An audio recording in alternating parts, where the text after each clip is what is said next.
वैष्णो देवी कैसे प्रकट हुई? यहाँ पढ़े मंदिर का इतिहास व जाने उसकी महिमा। वैष्णो देवी की यात्रा पूरे साल खुली रहती है, लेकिन गर्मियों में मई से जून और नवरात्रि के दौरान यहाँ सबसे ज्यादा भक्त दर्शन के लिए पहुंचते हैं। माता वैष्णो देवी मंदिर देश के पवित्र धार्मिक स्थलों में से एक है। ये जम्मू में कटरा से करीब 14 किलोमीटर की दूरी पर त्रिकुटा पर्वत पर स्थित है। हिंदू मान्यताओं के अनुसार इस मंदिर को माता रानी और वैष्णवी के नाम से जानते हैं। माता वैष्णो देवी कैसे हुई प्रकट? पौराणिक कथा के अनुसार वैष्णो माता का जन्म दक्षिणी भारत में रत्नाकर के घर हुआ था। माता के जन्म से पहले उनके माता पिता निसंतान रहे। कहा जाता है कि माता का जन्म होने से एक रात पहले उनके माता ने वचन लिया था कि बालिका जो भी चाहे वे उसके रास्ते में नहीं आएंगी। बचपन में माता का नाम त्रिकुटा था। बाद में उनका जन्म भगवान विष्णु के वंश में हुआ, जिसके कारण उनका नाम वैष्णवी कहलाया।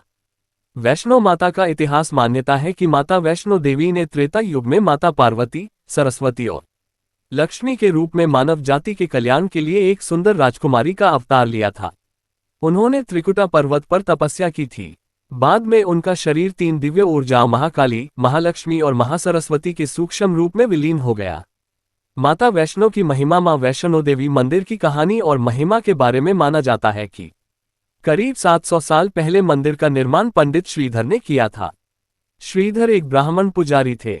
श्रीधर व उनकी पत्नी माता रानी के परम भक्त थे। एक बार श्रीधर को सपने में दिव्य के जरिए भंडारा करने का आदेश मिला, लेकिन श्रीधर की आर्थिक स्थिति अच्छी नहीं थी, जिसके कारण वह आयोजन की चिंता करने लगे और चिंता में पूरी रात जागे। फिर उन्होंने सब किस्मत पर छोड़ दिया। सुबह होने पर लोग वहां प्रसाद ग्रहण करने के लिए आने लगे, जिसके बाद उन्होंने देखा कि वैष्णो देवी के रूप में एक छोटी कन्या उनकी कुटिया में पधारी और उनके साथ भंडारा तैयार किया। गांव वालों ने इस प्रसाद को ग्रहण किया। इस प्रसाद को ग्रहण करने के बाद लोगों को संतुष्टि मिली, लेकिन वहां मौजूद भैरवनाथ को नहीं। उसने अपने जानवरों के लिए और खाने की मांग की, लेकिन वहां वैष्णो देवी के रूप में एक छोटी कन्या ने श्रीधर की ओर से ऐसा करने से इनकार कर दिया, जिसके बाद भैरवनाथ ये अपमान सह नहीं पाया और उसने दिव्य लड़की को पकड़ने की कोशिश की, लेकिन वह ऐसा करने में विफल रहा। लड़की गायब हो गई। इस घटना से श्रीधर को बहुत दुख हुआ। श्रीधर ने अपनी माता रानी के दर्शन करने की लालसा जताई, जिसके बाद एक रात वैष्णो माता ने श्रीधर को सपने में दर्शन दिए और उन्हें त्रिकुटा पर्वत पर एक गुफा का रास्ता दिखाया, जिसमें उनका प्राचीन मंदिर है। बाद में ये मंदिर दुनिया भर में माता वैष्णो देवी के नाम से जाना जाने लगा। भैरव बाबा के दर्शन जरूरी।